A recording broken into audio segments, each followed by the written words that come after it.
एक और बुलेटिन के साथ मैं हूं आसिफ रशीद। बुलेटिन की शुरुआत जम्मू कश्मीर की खबर से करेंगे, जहां पर कठुआ जिले से इस वक्त खबर आ रही है कि यहां पर फोर्सेस की तरफ से करीब 15 घंटों से ऑपरेशन चलाया जा रहा है। कठुआ के हीरानगर सेक्टर में सरहदी इलाका है, लेकिन इस इलाके के अंदर देर शाम जहां पर ग्रेनेड धमाका होने की इत्तलात मौसूल हुई थी। पुलिस राय के मुताबिक हीरानगर सेक्टर में इस वक्त भी जम्मू कश्मीर पुलिस, फौज और सीआरपीएफ की मुश्तरका कार्रवाई जारी है। देर रात जंडीक इलाके में जहां पर ग्रेनेड धमाका हुआ और पुलिस राय के मुताबिक एक मजहबी मकाम को निशाना बनाने की कोशिश हुई थी, जो नाकाम रही। पुलिस की तरफ से यह दावा किया गया। सीधा कठुआ चलते हमारे नुमाइंदे सरबजीत सिंह इस वक्त हमारे साथ है। सरबजीत, अभी क्या कुछ लेटेस्ट अपडेट है, तफसीलात फराहम कीजिएगा। क्या ऑपरेशन इस वक्त भी चल रहा है इलाके के अंदर, और क्या पुलिस को कुछ मजीद अभी तक शवाहिद मिल पाए हैं, कुछ सबूत इकट्ठा किए जा चुके हैं? जी बिल्कुल, कल शाम से लगातार सिक्योरिटी फोर्सेस का यहाँ पर ऑपरेशन जारी है। कॉर्डन कर रखा है पूरे इलाके को। बॉर्डर की जो मुख्य सड़क है उसको पूरी तरह से बंद कर दिया गया है। यहाँ से किसी को भी आगे जाने की अनुमति नहीं दी जा रही है। वहीं सिक्योरिटी फोर्सेस की अगर बात करें तो जी जम्मू कश्मीर पुलिस, सीआरपीएफ और सेना द्वारा वहाँ पर पूरे इलाके को वहाँ पर सर्च किया जा रहा है। आपको बता दें कि जिस तरह से समाचार मिला था कि यहाँ पर एक विस्फोट हुआ है, उसके बाद लगातार यहाँ पर सिक्योरिटी फोर्सेस के जवान यहाँ पर पहुंच रहे हैं और यहाँ पर व्यापक स्तर पर सर्च ऑपरेशन चलाया जा रहा है। तो अभी जिस तरह से हमारे सुरक्षा सूत्रों से हमारी बातचीत हुई है, तो उन्होंने कहा है कि कुछ वहाँ पर रिकवरी जवानों को हुई है कि एक पिन नुमा चीज वहाँ पर मिली है, जिससे ये कयास लगाए जा रहे हैं कि रात को जो धमाका हुआ है ये ग्रेनेड ब्लास्ट हो सकता है। जिसके बाद अब एफएसएल की टीम को बुलाया गया है। जम्मू कश्मीर पुलिस की एफएसएल टीम आई जहाँ पर पहुंची हुई है और वो अंदर गई हुई है घटनास्थल पर, और अभी अंदर किसी को जाने की अनुमति नहीं दी जा रही। हालांकि मीडिया को भी कुछ मीटर की दूरी पर ही यहाँ पर स्थित कर दिया गया है। इस इलाके के अंदर इतना इंसिडेंट हुआ, काफी सिक्योरिटी सख्त हम देख रहे हैं इस इलाके के अंदर। नेशनल हाईवे भी इस हिस्से से गुजर कर जाती है, इंटरनेशनल बॉर्डर भी है। तो क्या किसी किस्म की रिपोर्ट्स मिल पाई है, कोई मूवमेंट देखी गई थी इससे पहले, या फिर अचानक से ये चीज हुई और उसके बाद फोर्सेस हरकत में आए? हीरानगर सेक्टर की अगर बात करें तो ये हमेशा ही आतंकियों का एक रूट रहा है। इन्फिल्ट्रेशन के माध्यम से अगर बात करें तो हम अक्सर पाकिस्तान इस तरह की कयास लगा रहता है कि यहाँ पर इन्फिल्ट्रेशन करवाई जाए, किसी तरह घुसपैठ की फिराक में रहता है। उसके बावजूद भी यहाँ पर समय समय पर सुरक्षा एजेंसियों द्वारा अलर्ट जारी किए जाते हैं और रिसेंटली भी जो अलर्ट जारी किया गया उसमें यही बताया गया था कि पाकिस्तान की ओर से कुछ घुसपैठिए जो है घुसपैठ करने की फिराक में हैं और वो घुसपैठ कर किसी नेशनल हाईवे के किनारे किसी रिलीजियस जगह को वो टारगेट कर सकते हैं। तो उसी के मद्देनजर पहले से भी अलर्ट जारी किया गया था। जम्मू कश्मीर के अलावा पंजाब के पठानकोट के इलाके को भी अलर्ट किया गया था। तो उसी के तहत पुलिस सुरक्षा बलों के जवान पहले से ही अलर्ट थे। बॉर्डर की अगर बात करें तो बॉर्डर के जितने भी रास्ते हैं रात को यहाँ पर सख्त नाकेबंदी की जाती है। यहाँ पर से किसी को भी बिना जांच के आने जाने की अनुमति नहीं दी जाती है। वहीं जम्मू पठानकोट नेशनल हाईवे की अगर बात करें तो कल से जैसे ही यहाँ पर ये विस्फोट हुआ है, लगातार नाकेबंदी की गई है। जितने भी पुलिस स्टेशन जो है नेशनल हाईवे के किनारे हैं वहां पर उनके बाहर सख्त नाकेबंदी की गई है। जम्मू पठानकोट नेशनल हाईवे पर जितनी भी गाड़ियां चल रही हैं उनकी जांच करने के बाद ही उनको गंतव्य की ओर रवाना किया जा रहा है। बहुत बहुत शुक्रिया तफसीलात फराहम करने के लिए। कठुआ के अंदर इस वक्त भी ऑपरेशन चल रहा है और शाम 7 से 7:30 के बीच यहां पर उस वक्त अफरा तफरी का आलम देखा गया इस इलाके के अंदर, जब यहां पर ग्रेनेड ब्लास्ट होने की खबर सामने आई और उसके बाद फौज की राष्ट्रीय राइफल्स, जम्मू कश्मीर पुलिस के स्पेशल ऑपरेशन ग्रुप और सेंट्रल रिजर्व पुलिस फोर्सेस के एहलकार मुश्तरका कार्रवाई अंजाम दे रहा है। और इस वक्त तफसीलात मिल रही हैं कि इस इलाके के अंदर जो पुलिस की तरफ से भी पुलिस राय का कहना है कि इस इलाके के अंदर जहां पर एक मंदिर के करीब ये ग्रेनेड फेंका गया, जहां पर जोरदार धमाके के साथ ये ग्रेनेड ब्लास्ट हुआ, किसी तरह का नुकसान नहीं हुआ। लेकिन इस इलाके के अंदर चूंकि सरहदी इलाका है, कौमी शाहराह भी पठानकोट और जम्मू को जोड़ती है और इसी हिस्से से गुजरती है, यहां पर काफी सिक्योरिटी के सख्त इंतजाम तो पहले से थे, लेकिन इस तरह का बड़ा वाकया पेश आना जिसके बाद सिक्योरिटी एजेंसियां भी मुतहरिक नजर आ रही हैं। और इस वक्त 15 घंटे मुकम्मल हो चुके हैं जब ये ऑपरेशन अभी भी हीरानगर में चल रहा है।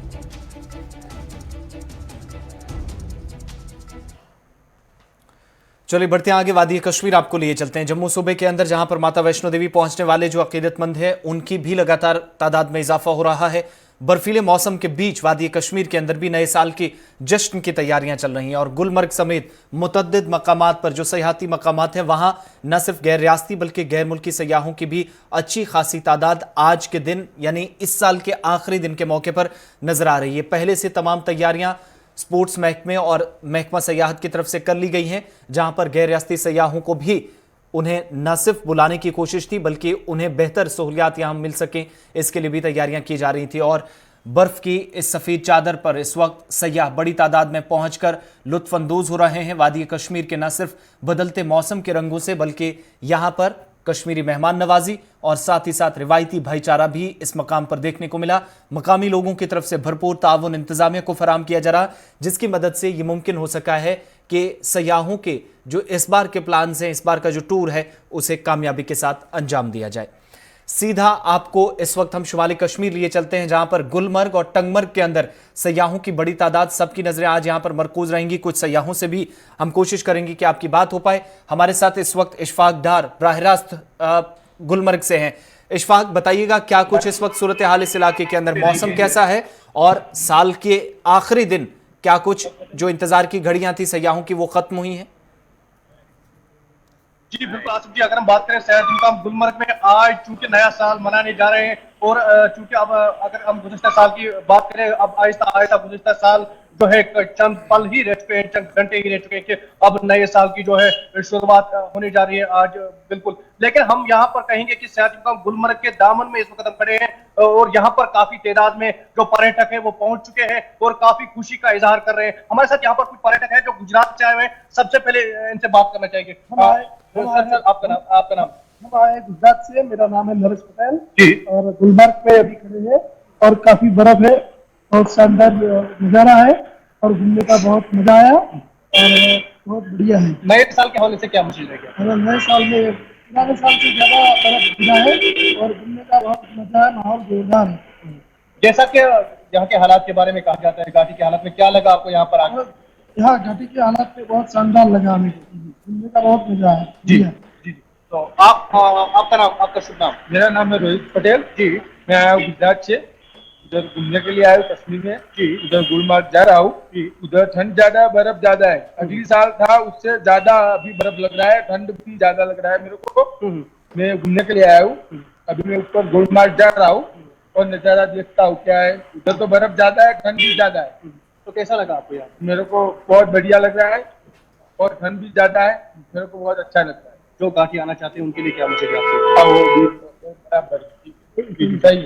जी, आपका नाम? मेरा नाम चेतन पटेल है जी। इधर हम गुजरात से आए हैं, सब 10 आदमी है मेरे पास, मजा आ रहा है सब। तो यहाँ पर कोविड टेस्ट किया जाते हैं, क्या आपने कोविड टेस्ट करवाया? कोविड टेस्ट कर दिया सबका, अभी जा रहे हैं ऊपर, सब नजारा देखेंगे, मजा आएगा। कोविड टेस्ट का बहुत मजा आ रहा है। ठीक। हाँ जी आसिफ जी, जैसे कि जी जी आसिफ जी, जैसे कि हमारे साथ यहाँ पर पर्यटक थे, उनसे बात हुई है और उन्होंने यही कहा है कि यहाँ पर सबसे पहले इनको हमने बिल्कुल कोविड सेंटर के बाहर है, यहाँ सबसे पहले कोविड टेस्ट करना पड़ता है और उसके बाद ही उन्हें गुलमर्ग जाने की इजाजत दी जाती है। लेकिन काफी तादाद में यहाँ पर जो है पर्यटक पहुंच चुके हैं। आप हमारे पीछे भी देख सकते हैं कि हम बिल्कुल कोविड सेंटर के बाहर हैं और यहाँ पर जो है इन्हें कोविड टेस्ट करने पड़ते हैं, उसके बाद इन्हें गुलमर्ग की जाने की अनुमति दी जाती है। एक पर्यटक और भी हमारे साथ, इनसे जानना चाहेंगे। मैम, कहाँ से आप? गुजरात से। क्या कहना चाहेंगे? कुछ नहीं, बहुत ज्यादा ठंड है और पता नहीं है लोग, कुछ लोगों का नहीं करे तो यही कुछ समझ में नहीं है। अच्छा। तो आप बाई एयर आए हैं या गाड़ी से आए हैं? ऑब्वियसली बाई एयर आए और यहाँ तो गाड़ी लेकर आए, तो वही ये गाड़ी कैसे जा नहीं सकती है, तो इसको लाइक चेन लगा के जाना सबसे पहले कोविड। तो आपके कहने का ये मतलब सबसे पहले कोविड टेस्ट यहाँ पर करना पड़ता है, लेकिन ये चीज सबके लिए नहीं है, कुछ लोगों को करवा रहे, कुछ लोगों को नहीं करवा रहे, तो बस यही है और कुछ नहीं। और ठंड बहुत ज्यादा है।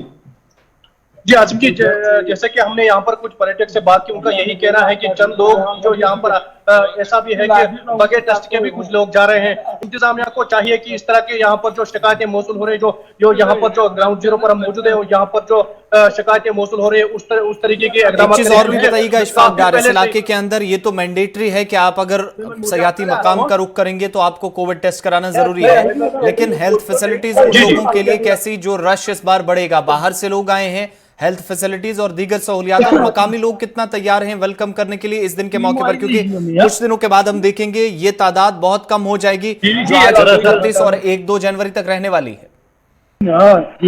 जी बिल्कुल आसिफ जी, क्योंकि अगर हम बात करें नए साल की आमद पर, क्योंकि अब ऐसा यहाँ के जो बेरोजगार नौजवान है उनके पास एक ऐसा मौका फराहम हुआ है कि कुछ कमाने के लिए। लेकिन हम यूँ कहेंगे कि आज जो यहाँ पर बिल्कुल तैयारियां हो चुकी हैं, वो कहीं ना कहीं जो ये आज इंतजाम है कि क्योंकि सवेरे जो है यहाँ पर मजिस्ट्रेट है डॉक्टर निसार रसूल जो है उससे हमारी बात, उन्होंने यही कहा है कि जो गाड़ियां बाहर से आ रही उन्हें टंगमर्ग में ही यहाँ रोक दिया जाएगा, क्योंकि यहाँ पर कहीं ना कहीं वो भी जो सयाह यहाँ पर रुकेंगे, टंगमर्ग में रुकेंगे और उनका जरिया जो है जो वहाँ पर यहाँ पर थोड़ी बहुत शॉपिंग भी करेंगे, उससे यहाँ के मकामी शॉपकीपर जो है, यहाँ के लोकल जो है, उनको भी थोड़ा फायदा पहुंचेगा। क्योंकि इससे पहले ये ऐसा हुआ करता कि श्रीनगर से जो सयाह आते थे सीधा गुलमर्ग की तरफ वो चले जाते थे, लेकिन काफी बर्फबारी गुलमर्ग में हुई है, उसके बाद यहाँ पर आज टंगमर्ग में ही सारे सयाहों को यहाँ पर रोक दिया जाता है।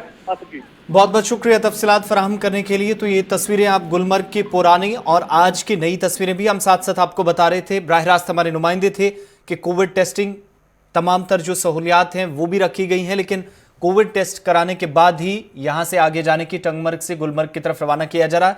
और 31 दिसंबर यानी आखिरी तारीख इस साल की और नए साल के जश्न की तैयारियां जो आज शाम होंगी। इतना बड़ा प्रोग्राम तो नहीं होगा गुज़श्ता बरसों के मुकाबले, क्योंकि कोविड की कुछ गाइडलाइंस हैं, हेल्थ प्रोटोकॉल हैं, उनको मद्देनजर रखते हुए प्रोग्राम यहां पर शुरू किया जाएगा। लेकिन बड़ी बात यह है कि गुज़श्ता 2 बरसों के मुकाबले इस बार यानी 2019 और आधा 18 का साल आप लगा लीजिए, आज 2021 की शुरुआत में इतनी सयाहों की ज्यादा तादाद इस बार नजर आएगी गुलमर्ग में।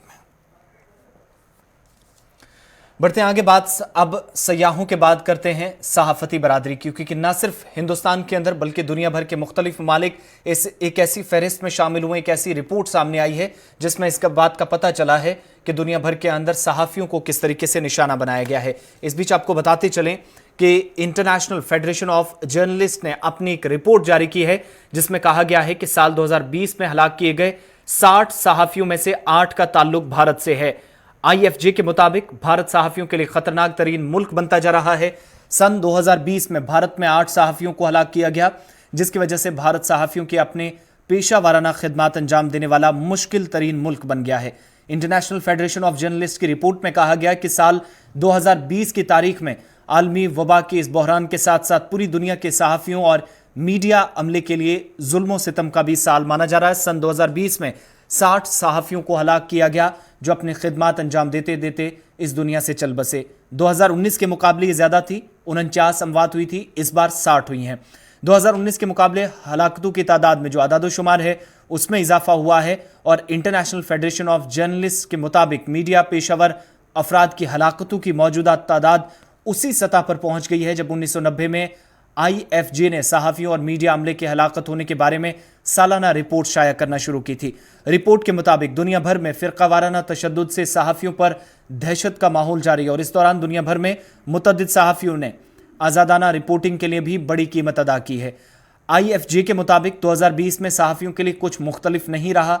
ये साल भी हर मुल्क की दर्जाबंदी में, जहाँ पर मैक्सिको 5 बरसों में चौथी बार 14 हलाकतों के साथ सर फहरिस्त है, भारत जहां पर 8 सहाफ़ियों का कत्ल हुआ या उनकी हलाकत हुई, अफगानिस्तान में 7, पाकिस्तान में 7, फिलिपाइन में 4, शाम में 4, इराक और नाइजीरिया में 3-3 हलाकतें इस साल 2020 यानी रवां बरस रिकॉर्ड की गई। और इस बीच इंटरनेशनल फेडरेशन ऑफ जर्नलिस्ट ने अपनी रिपोर्ट पेश की है जिसमें सालाना 2020 में हलाक हुए 60 सहाफ़ियों के मुतल्लिक जानकारी फराहम की गई है, जिनमें 8 का ताल्लुक 2020 में जिनकी अमवात हुई है वो भारत से ताल्लुक रखते थे। इसके अलावा इस फहरिस्त में मैक्सिको 5 बरसों में चौथी बार 14 हलाकतों के साथ सर फहरिस्त है। मजीद तफसीलात के लिए सीधा रहमत कलीम के पास चलते हैं। बैनुल अक़वामी जो मामलात हैं उन पर लगातार नजर रखते हैं। रहमत, क्या ऐसी वजूहात हैं, आज जब रिपोर्ट सामने आई है इंटरनेशनल फेडरेशन ऑफ जर्नलिस्ट की, ये एसोसिएशन ये बताती है कि इस पेशे को, जो बेहतरीन पेशा था, दुनिया भर की आवाज़ बुलंद करने वाला पेशा या जो लोग थे, उनको एक क्रिमिनल की हैसियत से या क्रिमिनल की आंख से क्यों देखा जा रहा है? क्या वजूहात बनी है कि साल 2020 भी इस बुरी खबर के साथ छोड़कर गया है?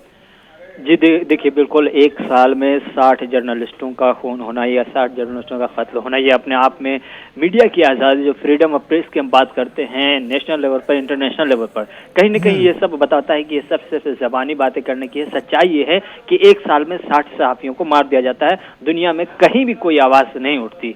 IFJ की जो रिपोर्ट आई है उसमें बताती है, साफ लिखा हुआ है कि ये किसी जंग के दौरान इतने सहाफ़ियों की मौत नहीं हुई या मारा नहीं गया इनको, ये कंट्रीज के अंदर है, खासतौर से जो ममालिक हैं, ममालिक के आपसी झगड़े हैं, पॉलिटिकल क्राइसिस है या फिर दिगर जो इश्यूज होते हैं, उन चीज़ों के दरमियान जब कवरिंग के लिए रिपोर्टर जाते हैं, जर्नलिस्ट जाते हैं, तो उनको निशाना बनाया जाता है। अभी हाल ही का वाकया 2 दिन पहले युगांडा से खबर मिली। युगांडा में सीधे 2 जर्नलिस्ट को एक प्रोटेस्ट के दौरान वहाँ की सिक्योरिटी फोर्सेज ने गोली मार दिया। नतीजे में ये हुआ कि वहाँ के सिक्योरिटी फोर्सेज की प्रेस कॉन्फ्रेंस जब भी होती है वो तमाम मीडिया बिरादरी बाइकाट करते हैं। तो ये मीडिया पर हमला सीधे तौर पर, खास तौर पर ऐसे वक्त में जब कहीं बेशतर ममालिक में सुकून है, जंग की जो हालत अब तक थी वो कहीं ना कहीं कम देखने को मिली 2020 में कोरोना वायरस की वजह से, चंद ममालिक के दरमियान ही जंग की सूरत हाल रही। ऐसे में जर्नलिस्टों की एक बड़ी तादाद, खासतौर से 60 तक जब ये तादाद जाती है, यानी हर महीने में 5 जर्नलिस्टों का खून, ये अपने आप में बताता है कि मीडिया की आज़ादी पर कितना खतरा आलमी पैमाने पर मंडरा रहा है। और खासतौर से ऐसे वक्त में जब जंग न हो, मुल्की सतह पर सियासी अफरा तफरी के बीच जर्नलिस्टों का खून होना अपने आप में बताता है कि कहीं न कहीं जर्नलिज्म खतरे में है। यानी आपकी बात का ये मतलब निकाला जाए कि आजादाना सहाफत इस वक्त अपनी जान देने के बराबर है। जी बिल्कुल बिल्कुल। एक साल में अगर हर महीने 5 सहाफ़ी का कत्ल होता है, जाहिर सी बात है ये एक डराने और डर पैदा करने या फिर आवाज़ न उठाने की तरफ न उठाने का एक कोशिश होगी, चाहे पॉलिटिकल बैकग्राउंड से हो या फिर इंतजामी उमूर पे हो, जिस तरह से भी हो, या फिर सरगना की तरफ से हो, जिस तरफ से भी दबाव बनाने की कोशिश की गई। लेकिन एक सॉफ्ट टारगेट अब समझा गया है कि अगर अपनी कमी को, अपनी खराबी को, अपनी बुराइयों को अगर पर्दे में रखना है तो उसके लिए अगर जो पर्दा हटाता है, जो सहाफ़ी, जो जर्नलिस्ट, उसका ही खात्मा कर दो। सीधे तौर पर एक सॉफ्ट टारगेट के तौर पर अब जर्नलिस्टों को लिया जा रहा है। यही वजह है, चाहे वो अमेरिका की बात हो या मिडिल ईस्ट की बात हो, अरब वर्ल्ड की बात हो, अफ्रीका हो, यूरोप हो, आप चाहे एशिया हो, इन तमाम रीजन में देखेंगे, बड़े आज़मों में देखेंगे जिस तरह से खून हुआ है, तादाद कम नहीं है, कम बेश अक्सर बेशतर बराबर ही है। यूरोप में ये और बात है कि एक साल में 2 ही सहाफ़ी का खून हुआ है, लेकिन सबसे ज्यादा जो लैटिन अमेरिका की बात करें या फिर जो डेंजरस रीजन है जहाँ पे जंग की सूरत हाल, युगांडा हो, यमन हो, इन तमाम इलाकों में, मिडिल ईस्ट में भी 8 से 10 हुए, अरब में भी, अरब ममालिक में भी 8 से 10 हुए, और एशिया में भी 4 से 5 की ऐसी खबरें मिल रही है। लेकिन ये एक बड़ी तादाद है, ये 60 तादाद अपने आप में। बहुत बहुत शुक्रिया रहमत तमाम जानकारी के लिए और बात करने के लिए इस अहम मौजू पर, क्योंकि दुनिया भर के अंदर इस साल 2020 में 60 सहाफियों का कत्ल किया गया है और इनमें 8 भारत शामिल हैं। और रिपोर्ट ने इस बात का भी इंकिशाफ किया है, जो सनसनीखेज इंकिशाफ इसलिए कहा जा सकता है क्योंकि आज़ादाना सहाफत पर सवाल उठे हैं कि मुल्क के अंदर यानी भारत भी, जहां पर जर्नलिस्ट को, सहाफियों को, पत्रकारों को सबसे ज्यादा खतरा है, दुनिया का दूसरा ऐसा मुल्क बनकर सामने आया है। इधर खित्ता पीर पंजाल और बैनुल-अक़वामी सरहद के बाद अब शुमाली कश्मीर में भी आज एक बार फिर सरहदों पर तनाव देखा जा रहा है। पिछले 12 घंटों से कुपवाड़ा, करना, टंगधार सेक्टर में लाइन ऑफ कंट्रोल पर गोलाबारी देर शाम पाकिस्तान ने शुरू की। नाजंग मुआहदे की खिलाफ वर्जी हुई तो जवाबी कार्रवाई भी हुई और पाकिस्तान मकबूजा कश्मीर में भी जवाबी कार्रवाई के दौरान नुकसान की इतलात हैं। ताज़ा गोलाबारी में 5 आम शहरी जख्मी हुए हैं, रिहायशी मकान तबाह हुए हैं और एक मस्जिद को भी नुकसान पहुंचा है। रात भर हुई शदीद गोलाबारी से सरहदी इलाकों में खौफ व हरास का माहौल है। दिफाई ज़राए के मुताबिक पाकिस्तानी फौज ने जब गोलाबारी शुरू की तो फॉरवर्ड पोस्ट के साथ साथ यहां पर रिहायशी इलाकों को भी निशाना बनाया गया, जिसका मुअस्सर जवाब पाकिस्तान को दिया गया और सरहद के उस पार भी नुकसान हुआ है। लेकिन इस पार भी 5 शहरियों के जख्मी होने की खबर सामने आई है, जबकि एक मस्जिद और चंद रिहायशी मकानात को भी नुकसान पहुंचा है। यहाँ पर टंगधार में 6:30 बजे से गोलाबारी स्टार्ट हो चुकी है। इधर दिल्ली के सरहदों पर किसानों का एहतजाज जारी है। तहरीक का आज 36वां दिन है। इधर हुकूमत और किसान तंजीमों के माबेन एक बार फिर बातचीत हुई। इस मीटिंग के दौरान कुछ अहम फैसले लिए गए और फसल की बाक़ियात यानी पराली जलाने वाले से मुतल्लिक ऑर्डिनेंस और मुजवज़ा बिजली कानून के सिलसिले में इत्तफाक हो गया है। ज़रूरी इस्लाहती क़वानीन के सिलसिले में तहरीक चलाने वाले किसान तंजीमों और हुकूमत के माबेन हुए मुज़ाकरात में फसल की बाक़ियात जलाने वाले किसानों पर की जाने वाली कार्रवाई और मुजवज़ा बिजली इस्लाहती कानून पर सब्सिडी को ख़त्म करने के अंदेशे पर फ़रीक़ैन में इत्तफाक़ राय हुआ है।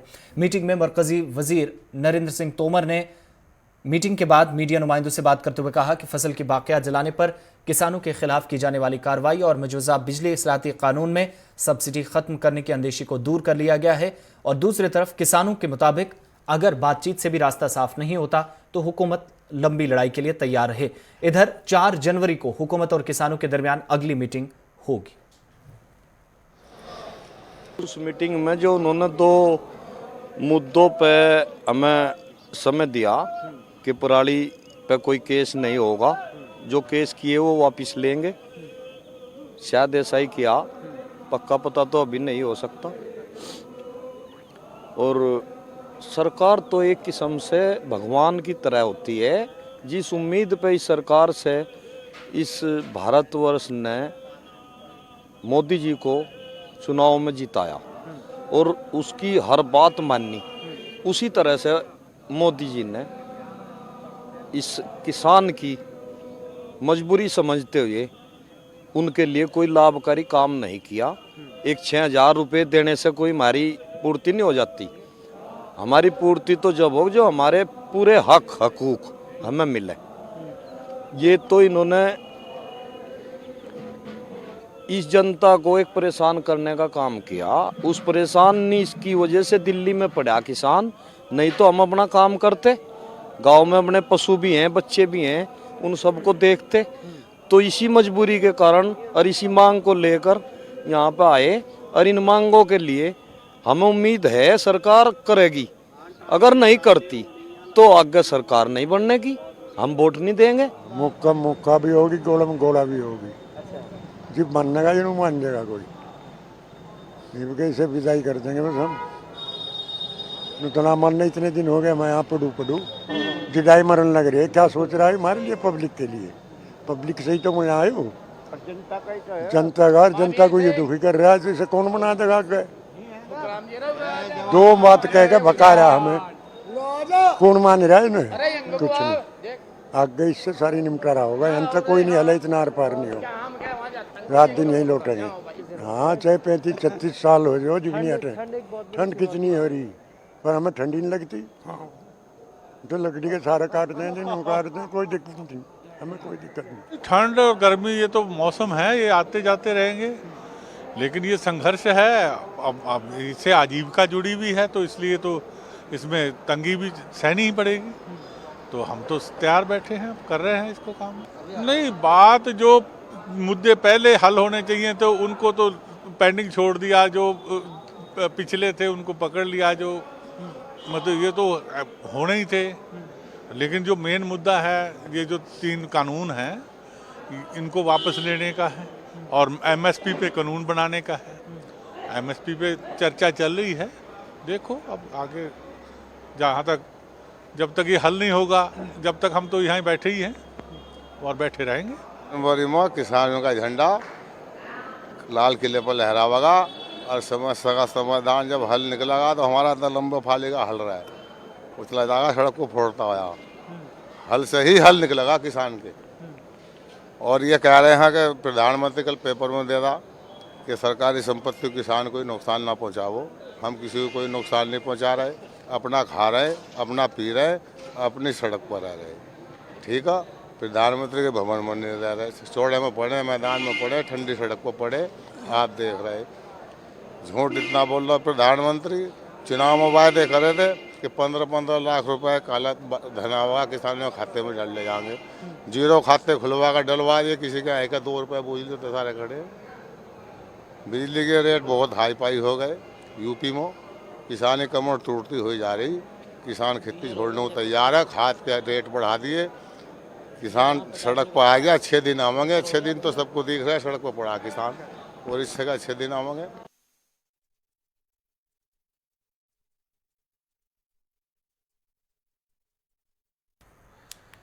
तो किसानों का एहतजाज दिल्ली के अंदर जारी, 36वां दिन आज तहरीक का। और इस बीच मुतालबा वही जो 4 मुतालबात सरकार के सामने रखे थे, 2 पर इत्तेफाक हुआ है। लेकिन किसान अब भी बजिद हैं कि जो मुतालबात लेकर पंजाब, हरियाणा, राजस्थान और मुल्क की दीगर रियासतों से वो राजधानी दिल्ली के लिए निकले थे, कूच किया था, वो मुतालबात पूरे होंगे तो यहां से वापसी मुमकिन है। मुल्क की मुख्तलिफ रियासतों में लव जिहाद कानून लाए जाने पर मुफ्ती मुकर्रम ने कहा है कि हुकूमत का लव जिहाद का नाम लेकर बुनियादी मसाइल से तवज्जो हटाने का असली मकसद है, जो जाहिर करता है कि वज़ीर-ए-आज़म पर दबाव बन रहा है। मुफ्ती मुकर्रम के मुताबिक इस कानून को लाकर फ़िरका परस्ती को हवा देने की कोशिश है। देखिए, ये सब पोलराइजेशन के लिए हो रहा है। ये सब सांप्रदायिकता, फ़िरका परस्ती, नफ़रत फैलाने के लिए हो रहा है। इसका कोई असल मकसद नहीं है। लव जिहाद की कोई डेफिनेशन नहीं है। जो सुप्रीम कोर्ट के पूर्व जस्टिस थे, जस्टिस मदन बीलूकर, उन्होंने बहुत क्लियर इस बात को बोला है। उन्होंने कहा है कोई डेफिनेशन ही नहीं है, कोई कॉन्स्टिट्यूशन में, कानून में इसकी परिभाषा ही नहीं है, तो आप कानून कैसे बनाएंगे जब उसकी परिभाषा नहीं है। ये जस्टिस ने कहा है, इलाहाबाद हाई कोर्ट भी कह रहा है, दिल्ली की हाई कोर्ट भी कह रही है, ये तो सभी लोग कह रहे हैं।